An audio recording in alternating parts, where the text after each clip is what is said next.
नमस्कार, आज सुनिए मुंशी प्रेमचंद की लिखी कहानी वफा का खंजर। जयगढ़ और विजयगढ़ दो बहुत ही हरे भरे, सुसंस्कृत, दूर दूर तक फैले हुए मजबूत राज्य थे। दोनों ही में विद्या और कलाद खूब उन्नत थी। दोनों का धर्म एक, रस्म रिवाज एक, दर्शन एक, तरक्की का उसूल एक, जीवन मानदंड एक और जबान में भी नाम मात्र का ही अंतर था। जयगढ़ के कवियों की कविताओं पर विजयगढ़ वाले सर धुनते और विजयगढ़ी दार्शनिकों के विचार जयगढ़ के लिए धर्म की तरह थे। जयगढ़ी सुंदरियों से विजयगढ़ के घर बार रोशन होते थे और विजयगढ़ की देवियां जयगढ़ में पूजती थीं। तब भी दोनों राज्यों में ठनी ही नहीं रहती थीं, बल्कि आपसी फूट और ईर्ष्या द्वेष का बाजार बुरी तरह गर्म रहता और दोनों ही हमेशा एक दूसरे के खिलाफ खंजर उठाए थे। जयगढ़ में अगर कोई देश को सुधार किया जाता तो विजयगढ़ में शोर मच जाता कि हमारी जिंदगी खतरे में है। इसी तरह तो विजयगढ़ में कोई व्यापारिक उन्नति दिखाई देती तो जयगढ़ में शोर मच जाता था। जयगढ़ अगर रेलवे की कोई नई शाख निकालता तो विजयगढ़ उसे अपने लिए काला सांप समझता और विजयगढ़ में कोई नया जहाज तैयार होता तो जयगढ़ को वह खून पीने वाला घड़ियाल नजर आता था। अगर यह बदुगमानियों, अनपढ़ या साधारण लोगों में पैदा होती तो एक बात थी। मजे की बात यह थी कि यह राग द्वेष, विद्या और जागृति, वैभव और प्रताप की धरती में पैदा होता था। अशिक्षा और जड़ता की जमीन उनके लिए ठीक न थी। खास सोच विचार और नियम व्यवस्था के उपजाऊ क्षेत्र में तो इस बीज का बढ़ना कल्पना की शक्ति को भी मात कर देता था। नन्हा सा बीज पलक मारते भर में ऊंचा पूरा दख्त हो जाता था। कूचे और बाजारों में रोने पीटने की सदाएं गूंजने लगती। देश की समस्याओं में एक भूचाल सा आता। अखबारों के दिल जलाने वाले शब्द राज्य में हलचल मचा देते। कहीं से आवाज आ जाती, जयगढ़, प्यारे जयगढ़, पवित्र के लिए यह कठिन परीक्षा का अवसर है। दुश्मन ने जो शिक्षा की व्यवस्था तैयार की है वह हमारे लिए मृत्यु का संदेश है। अब जरूरत और बहुत सख्त जरूरत है कि हम हिम्मत बांधें और साबित कर दें कि जयगढ़, अमर जयगढ़ इन हमलों से अपनी प्राण रक्षा कर सकता है। नहीं, उनका मुंह तोड़ जवाब दे सकता है। अगर हम इस वक्त न जागें तो जयगढ़, प्यारा जयगढ़ हस्ती के पर्दे से हमेशा के लिए मिट जाएगा और इतिहास भी उसे भुला देगा। दूसरी तरफ से आवाज आती, विजयगढ़ के बेखबर सोने वालों, हमारे मेहरबान पड़ोसियों ने अपने अखबारों की जबान बंद करने के लिए जो नए कायदे लागू किए हैं उन पर नाराजगी का इजहार करना हमारा फर्ज है। उनकी मंशा इसके सिवा और कुछ नहीं है कि वहां के मुआमलों से हमको बेखबर रखा जाए और इस अंधेरे के पर्दे में हमारे ऊपर धावे किए जाएं। हमारे गलों पर फेरने के लिए नए नए हथियार तैयार किए जाएं और आखिरकार हमारा नाम निशान मिटा दिया जाए। लेकिन हम अपने दोस्तों को जता देना अपना फर्ज समझते हैं कि अगर उन्हें शरारत के हथियारों की ईजाद के कमाल है तो हमें भी उनकी काट करने में कमाल है। अगर शैतान उनका मददगार है तो हमको भी ईश्वर की सहायता प्राप्त है। और अगर अब तक हमारे दोस्तों को मालूम नहीं है तो अब होना चाहिए कि ईश्वर की सहायता हमेशा शैतान को दबा देती है। जयगढ़ बाकमाल कलावंतों का अखाड़ा था। शीरीबाई इस अखाड़े की सब्ज परी थी। उसकी कला की दूर दूर तक ख्याति थी। वह संगीत की राती थी जिसकी ड्योढ़ी पर बड़े बड़े नामवर आकर सिर झुकाते थे।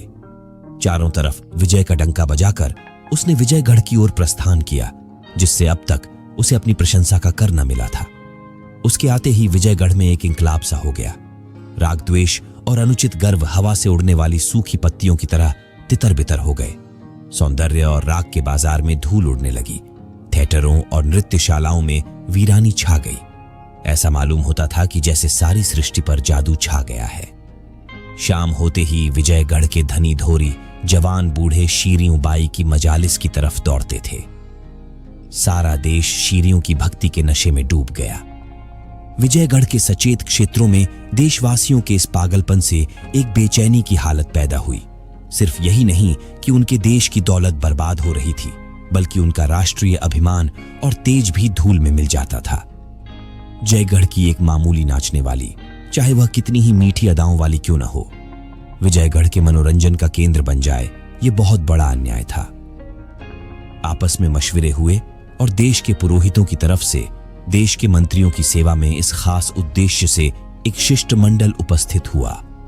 विजयगढ़ के आमोद प्रमोद के कर्ताओं की ओर से भी आवेदन पत्र पेश होने लगे। अखबारों ने राष्ट्रीय अपमान और दुर्भाग्य के तराने छेड़े। साधारण लोगों के हलकों में सवालों की बौछार होने लगी, यहां तक कि वजीर मजबूर हो गए। शीरीं बाई के नाम शाही फरमान पहुंचा, चूंकि तुम्हारे रहने से देश में उपद्रव होने की आशंका है, इसलिए तुम फौरन विजयगढ़ से चली जाओ। मगर यह हुक्म अंतर्राष्ट्रीय संबंधों, आपसी इकरारनामे और सभ्यता के नियमों के सरासर खिलाफ था। जयगढ़ के राजदूत ने, जो विजयगढ़ में नियुक्त था, इस आदेश पर आपत्ति की और शीरीं बाई ने आखिरकार उसको मानने से इनकार किया, क्योंकि इससे उसकी आजादी और खुददारी और उसके देश के अधिकारों और अभिमान पर चोट लगती थी। जयगढ़ के कूचे और बाजार खामोश थे, सैर की जगहें खाली, तफरीह और तमाशे बंद। शाही महल के लंबे चौड़े सहने और जनता के हरे भरे मैदानों में आदमियों की भीड़ थी, मगर उनकी जबानें बंद थीं और आंखें लाल। चेहरे का भाव कठोर और क्षुब्ध, त्योरियां हुई, माथे पर शिकन, उमड़ी हुई काली घटा थी, डरावनी, खसमोश और बाढ़ को अपने दामन में छिपाए हुए। मगर आम लोगों में एक बड़ा हंगामा मचा हुआ था। कोई सुलह का हामी था, कोई लड़ाई की मांग करता था, कोई समझौते की सलाह देता था, कोई कहता था कि छानबीने करने के लिए कमीशन बैठाओ। मामला नाजुक था, मौका तंग, तो भी आपसी बहस मुबाहसों, बदगुमानियों और एक दूसरे पर हमलों का बाजार गर्म था। आधी रात गुजर गई, मगर कोई फैसला न हो सका। पूंजी की संगठित शक्ति उसकी पहुंच और रोब-दाब फैसले की जबान बंद किए हुए था। 3 पहर रात जा चुकी थी। हवा नींद से मतवाली होकर अंगड़ाइयां ले रही थी और दरख्तों की आंख झपकती थी। आकाश के दीपक भी झलमलाने लगे थे। दरबारी कभी दीवारों की तरफ ताकते थे, कभी छत की तरफ, लेकिन कोई उपाय न सूझता था। अचानक बाहर से आवाज आई, युद्ध, युद्ध! सारा शहर इस बुलंद नारे से गंज उठा। दीवारों ने अपनी खामोश जबान से जवाब दिया, युद्ध, युद्ध!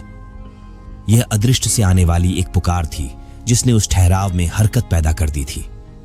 अब ठहरी हुई चीजों में खलबली सी मच गई। दरबारी गोया गलफत की नींद से चौंक पड़े, जैसे कोई भूली हुई बात याद आते ही उछल पड़े। युद्ध मंत्री सैयद अस्करी ने फरमाया, क्या अब भी लोगों को लड़ाई का ऐलान करने में हिचकिचाहट है? आम लोगों की जबान खुदा का हुक्म और उसकी पुकार अभी आपके कानों में आई, उसको पूरा करना हमारा फर्ज है। हमने आज इस लंबी बैठक में यह साबित किया है कि हम जबान के धनी हैं, पर जबान तलवार है, ढाल नहीं। हमें इस वक्त ढाल की जरूरत है। आइए हम अपने सीनों को ढाल बना लें और साबित कर दें कि हम में अभी वह जौहर बाकी है जिसने हमारे बुजुर्गों का नाम रोशन किया। कौमी गैरत जिंदगी की रूह है। वह नफे और नुकसान से ऊपर है। वह हुंडी और रोकड़, वसूल और बाकी, तेजी और मंदी की पाबंदियों से आजाद है। सारी खानों की छिपी हुई दौलत, सारी दुनिया की मंडियां, सारी दुनिया के उद्योग धंधे उसके पास संग हैं। उसे बचाइए, वरना आपका यह सारा निजाम तितर बितर हो जाएगा, शीरजा बिखर जाएगा, आप मिट जाएंगे। पैसे वालों से हमारा सवाल है, क्या अब भी आपको जंग के मामले में हिचकिचाहट है?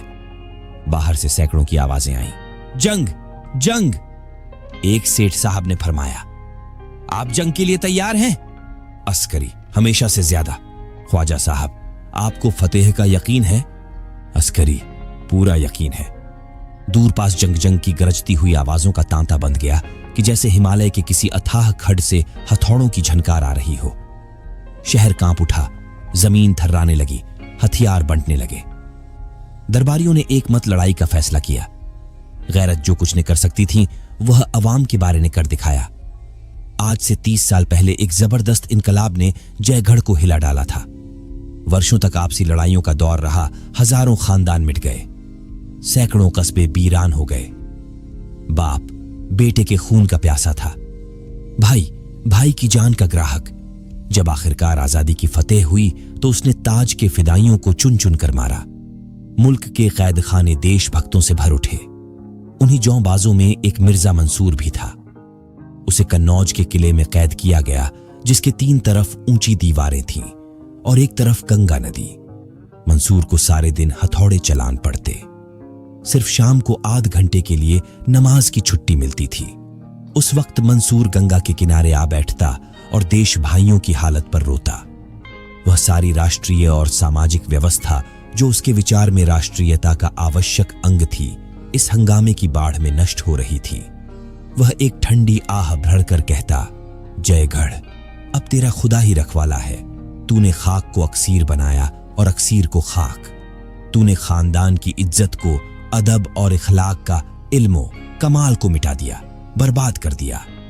अब तेरी बागडोर तेरे हाथ में नहीं है, चरवाहे तेरे रखवाले और बनिए तेरे दरबारी हैं। मगर देख लेना, यह हवा है और चरवाहे और साहूकार एक दिन तुझे खून के आंसू रुलाएंगे। धन और वैभव अपना ढंग न छोड़ेगा, हुकूमत अपना रंग न बदलेगी। लोग चाहे अल जाएं, लेकिन निजाम वही रहेगा। ये तेरे नए शुभ चिंतक जो इस वक्त विनय और सत्य और न्याय की मूर्तियों बने हुए हैं, एक दिन वैभव के नशे में मतवाले होंगे। उनकी शक्तियां ताज की शक्तियों से कहीं ज्यादा सख्त होंगी और उनके जुल्म कहीं इससे ज्यादा तेज। इन्हीं ख्यालों में डूबे हुए मंसूर को अपने वतन की याद आ जाती। घर का नक्शा आंखों के सामने खिंच जाता। मासूम बच्चे अस्करी की प्यारी प्यारी सूरत आंखों में फिर जाती, जिसे तकदीर ने मां के लाड़ प्यार से वंचित कर दिया था। तब मंसूर एक ठंडी आह खींचकर खड़ा होता और अपने बेटे से मिलने की पागल इच्छा में उसका जी चाहता कि गंगा में कूदकर पार निकल जाऊं। धीरे धीरे इस इच्छा ने इरादे की सूरत अख्तियार की। गंगा उमड़ी हुई थी, ओर छोर का कहीं पता न था। तेज और गरजती हुई लहरें दौड़ते हुए पहाड़ों के समान थीं। पाट देखकर सनर में चक्कर सा आ जाता था। मंसूर ने सोचा, नहीं उतरने दूं। लेकिन नदी उतरने के बदले भयानक रोग की तरह बढ़ती जाती थी, यहां तक कि मंसूर को फिर धीरज न रहा। एक दिन वह रात को उठा और उस पुरशोर लहरों से भरे हुए अंधेरे में कुछ पड़ा। मंसूर सारी रात लहरों के साथ लड़ता भिड़ता रहा, जैसे कोई नन्ही सी चिड़िया तूफान में थपेड़े खा रही हो। कभी उनकी गोद में छिपा हुआ, कभी एक रेले में 10 कदम आगे, कभी एक धक्के में 10 कदम पीछे। जिंदगी की लिखावट की जिंदा मिसाल। जब वह नदी के पार हुआ तो एक बेजान लाश था। सिर्फ सांस बाकी थी और सांस के साथ मिलने की इच्छा। इसके तीसरे दिन मंसूर विजयगढ़ जा पहुंचा। एक गोद में अस्करी था और दूसरे हाथ में गरीबी का छोटा सांव, एक बुकचा। वहां उसने अपना नाम मिर्जा जलाल बताया। हुलिया भी बदल लिया था। हट्टा कट्टा सजीला जवान था। चेहरे पर शराफत और कुशीलनता की कांति झलकती थी। नौकरी के लिए किसी और सिफारिश की जरूरत न थी। सिपाहियों में दाखिल हो गया और 5 ही साल में अपनी खिदमतों और भरोसे की बदौलत मंदौर के सरहदी पहाड़ी किले का सूबेदार बना दिया गया। लेकिन मिर्जा जलाल को वतन की याद हमेशा सताया करती। वह अस्करी को गोद में ले लेता और कोट पर चढ़कर उसे जयगढ़ की वह मुस्कुराती हुई चरागाहें और मतवाले झरने और सुथरी बस्तियां दिखाता, जिनके कंगूर एक किले से नजर आते। उस वक्त बेअख्तियार उसके जिगर से सर्द आह निकल जाती और ओनंखें डबडबा आती। वह अस्करी को गले लगा लेता और कहता, बेटा, वह तुम्हारा देश है, वहीं तुम्हारा और तुम्हारे बुजुर्गों का घोंसला है। तुमसे हो सके तो उसके एक कोने में बैठे हुए अपनी उम्र खत्म कर देना, मगर उसकी आन में कभी बट्टा न लगाना। कभी उससे दया मत करना, क्योंकि तुम उसी की मिट्टी और पानी से पैदा हुए हो और तुम्हारे बुजुर्गों की पाक रूहें अब भी वहां मंडला रही है। इस तरह बचपने से ही अस्करी के दिल पर देश की सेवा और प्रेम अंकित हो गया था। वह जवान हुआ तो जयगढ़ पर जान देता था। उसकी शान शौकत पर निसार, उसके रोब-दाब की माला झपने वाला, उसकी बेहतरी को आगे बढ़ाने के लिए हर वक्त तैयार, उसके झंडे को नई अछूती धरती में गाड़ने का इच्छुक। 20 साल का सजीला जवान था। इरादा मजबूत, हौसले बुलंद, हिम्मत बड़ी, फौलादी जिस्म आकर जयगढ़ की फौज में दाखिल हो गया और इस वक्त जयगढ़ की फौज का चमकजा सूरज बन हुआ था। जयगढ़ ने अल्टीमेटम दे दिया, अगर 24 घंटों के अंदर शीरी बाई जयगढ़ न पहुंची तो उसकी अगवानी के लिए जयगढ़ की फौज रवाना होगी। विजयगढ़ ने जवाब दिया, जयगढ़ की फौज आए, हम उसकी अगवानी के लिए हाजिर हैं। शीरीन बाई जब तक यहां की अदालत से हुक्म उदूली की सजा न पाले, वह रिहा नहीं हो सकती और जयगढ़ को हमारे अंदरूनी मामलों में दखल देने का कोई हक नहीं। अस्करी ने मुंह मांगी मुराद पाई। खुफिया तौर पर एक दूत मिर्जा जलाल के पास रवाना किया और खत में लिखा, आज विजयगढ़ से हमारी जंग छिड़ गई। अब खुदा ने चाहा तो दुनिया जयगढ़ की तलवार का लोहा मान जाएगी। मंसूर का बेटा अस्करी फतेह के दरबार का एक अदना दरबारी बन सकेगा और शायद मेनरी वह दिल्ली तमन्ना भी पूरी हो जो हमेशा मेरी रूह को तड़पाया करती है। शायद मैं मिर्जा मंसूर को फिर जयगढ़ की रियासत में एक ऊंची जगह पर बैठे देख सकूं। हम मंदौर में न बोलेंगे और आप भी हमें न छेड़िएगा, लेकिन अगर खुदा न ख्वास्ता कोई मुसीबत आ ही पड़े तो आप मेरी यह मुहर जिस सिपाही या अफसर को दिखा देंगे वह आपकी इज्जत करेगा और आपको मेरे कैंप में पहुंचा देगा। मुझे यकीन है कि अगर जरूरत पड़े तो उस जयगढ़ के लिए जो आपके लिए इतना प्यारा है और उस अस्करी के खातिर जो आपके जिगर का टुकड़ा है, आप थोड़ी सी तकलीफ से मुमकिन है वह रूहानी तकलीफ हो, दरेग न फरमाएंगे। इसके तीसरे दिन जयगढ़ की फौज ने विजयगढ़ पर हमला किया और मंदौर से 5 मील के फासले पर दोनों फौजों का मुकाबला हुआ। विजयगढ़ को अपने हवाई जहाजों, जहरीले गड्ढों और दूर तक मार करने वाली तोपों का घमंड था। जयगढ़ को अपनी फौज की बहादुरी, जीवट, समझदारी और बुद्धि का था। विजयगढ़ की फौज नियम और अनुशासन की गुलाम थी, जयगढ़ वाले जिम्मेदारी और तमीज के कायल। 1 महीने तक दिन रात मार काट के मार के होता रहे। हमेशा आग और गोलों और जहरीली हवाओं का तूफान उठा रहता। इंसान थक जाता था पर कले अथक थीं। जयगढ़ियों के हौसले पस्त हो गए, बार बार हार पर हार खाई। अस्करी को मालूम हुआ कि जिम्मेदारी फतेह में चाहे करिश्मे कर दिखाए, पर शिकस्त में मैदान हुक्म की पाबंदी ही के साथ रहता है। जयगढ़ के अखबारों ने हमले शुरू किए। अस्करी सारी कौम की लानत मलामत का निशाना बन गया। वही अस्करी जिस पर जयगढ़ फिदा होता था, सबकी नजरों का कांटा हो गया। अनाथ बच्चों के आंसू, विधवाओं की आहें, घायलों की चीख पुकार, व्यापारियों की तबाही, राष्ट्र का अपमान, इन सब का कारण वही एक व्यक्ति अस्करी था। कौम की अगुवाई सोने की राज सिंहासन भले ही हो, पर फूलों की मेज वह हरगिज नहीं।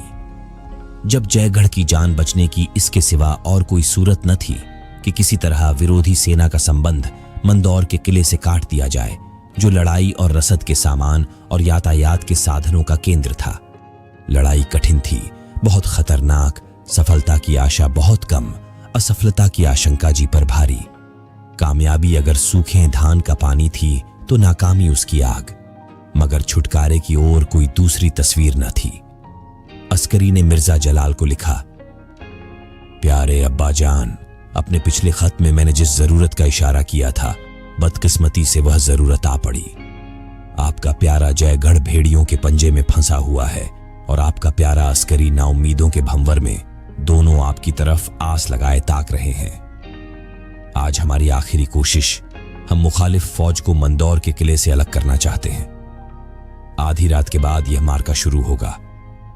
आपसे सिर्फ इतनी दरख्वास्त है कि अगर हम सर हथेली पर लेकर किले के सामने तक पहुंच सके तो हमें लोहे के दरवाजे से सर टकराकर वापस न होना पड़े, वरना आप अपनी कौम की इज्जत और अपने बेटे की लाश को उसी जगह पर तड़पते देखेंगे और जयगढ़ आपको कभी मुआफ न करेगा। उसे कितनी ही तकलीफ क्यों न पहुंची हो, मगर आप उसके हकों से सुबुकदोश नहीं हो सकते। शाम हो चुकी थी। मैदाने जंग ऐसा नजर आता था कि जैसे जंगल जल गया हो। विजयगढ़ी फौज एक खूनरेज मार्के के बाद खंदकों में आ रही थी। घायल मंदौर के किले के अस्पताल में पहुंचाए जा रहे थे। तोपें थककर चुप हो गई थी और बंदूकें जरा दम ले रही थीं। उसी वक्त जयगढ़ी फौज का एक अफसर विजयगढ़ी वर्दी पहने हुए अस्करी के खेमे से निकला। थकी हुई तोपें, सर झुकाए हवाई जहाज, घोड़ों की लाशें, औंधी पड़ी हुई हवा गाड़ियां और सजीव मगर टूटे फूटे किले उसके लिए पर्दे का काम करने लगे। उनकी आड़ में छिपता हुआ वह विजयगढ़ी घायलों की कतार में जा पहुंचा और चुपचाप जमीन पर लेट गया। आधी रात गुजर चुकी थी। मंदौर या किलेदार मिर्जा जलाल किले की दीवार पर बैठा हुआ मैदाने जंग का तमाशा देख रहा था और सोचता था कि अस्करी को मुझे ऐसा खत लिखने की हिम्मत क्यों कर हुई।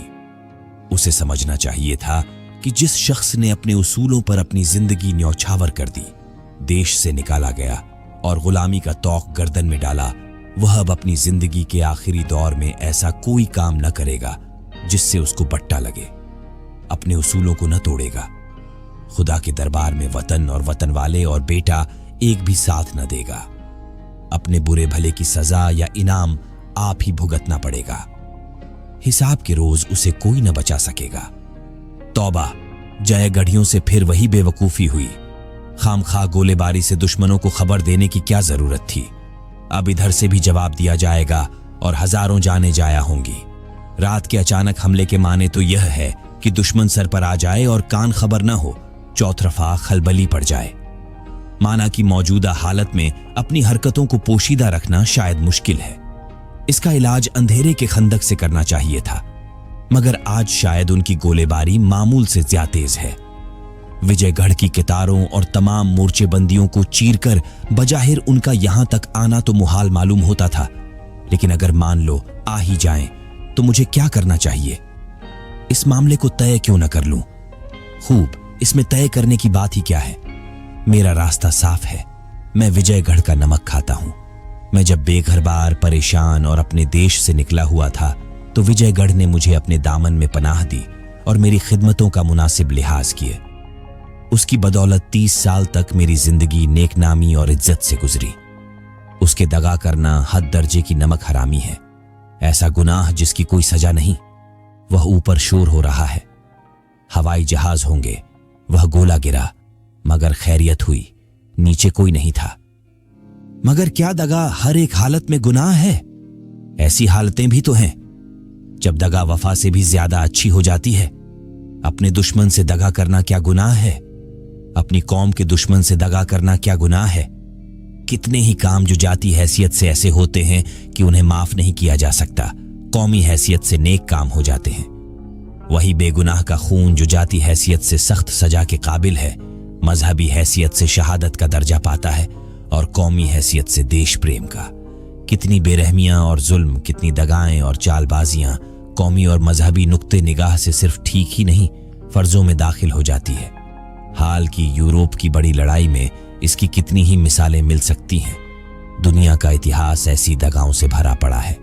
इस नए दौर में भले और बुरे का जाती एहसास कौमी मसलहत के सामने कोई हकीकत नहीं रखता। कौमियत ने जात को मिटा दिया है।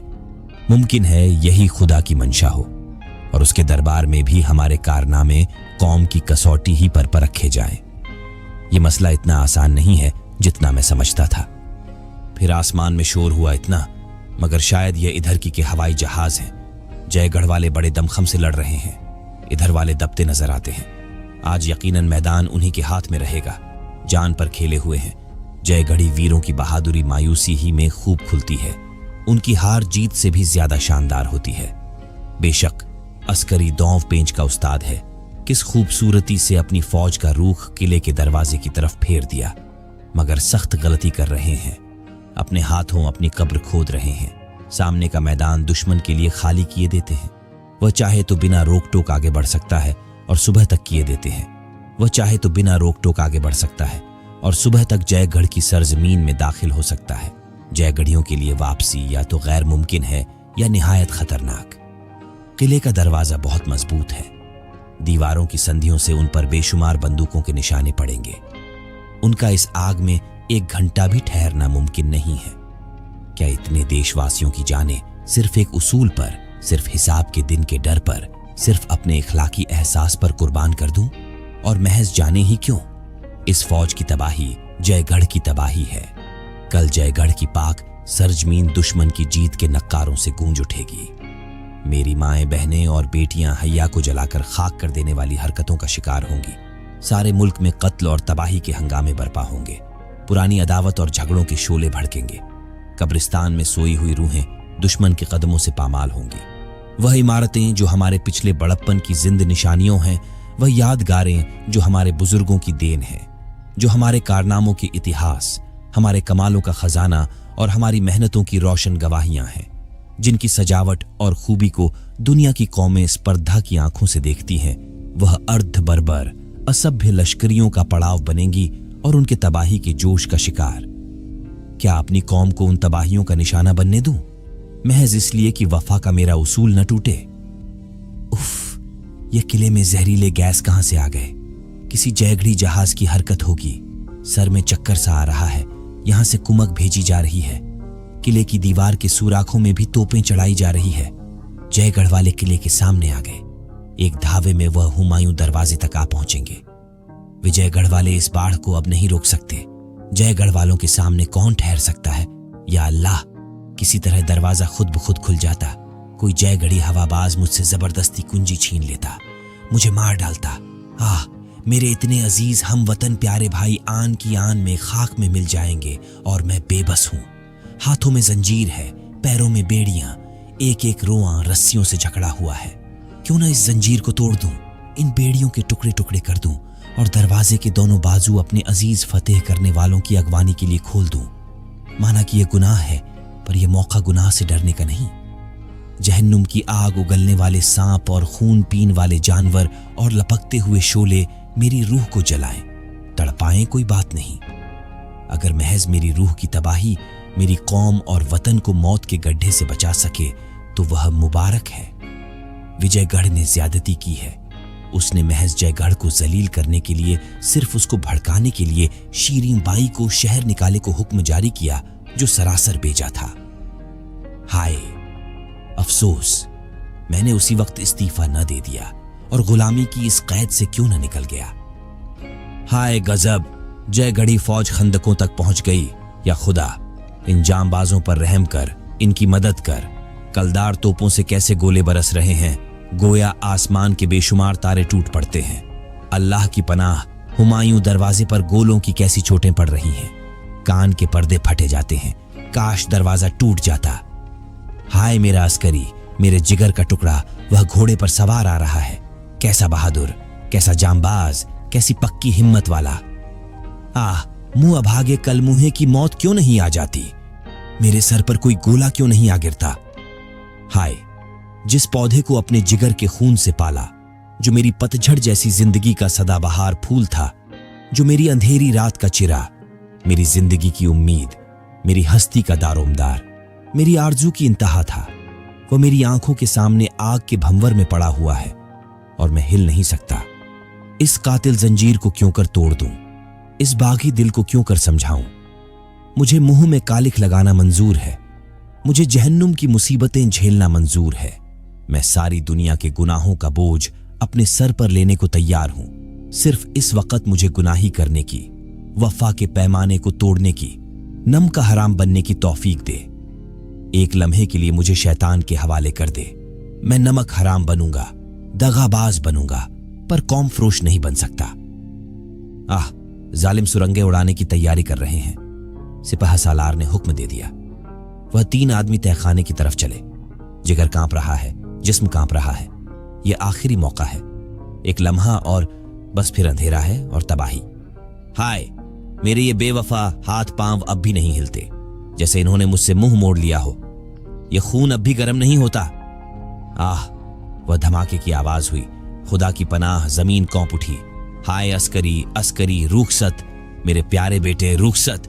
इस जालिम बेरहम बाप ने तुझे अपनी वफा पर कुर्बान कर दिया। मैं तेरा बाप न था, तेरा दुश्मन था। मैंने तेरे गले पर छुरी चली, अब धुआं साफ हो गया। आह, वह फौज कहां है जो सैलाब की तरह बढ़ती आती थी और इन दीवारों से टकरा रही थी। खंदकें लाशों से भरी हुई हैं और वह जिसका मैं दुश्मन था, जिसका कातिल, वह बेटा, वह मेरा दुलारा अस्करी कहां है, कहीं नजर नहीं आता। आह,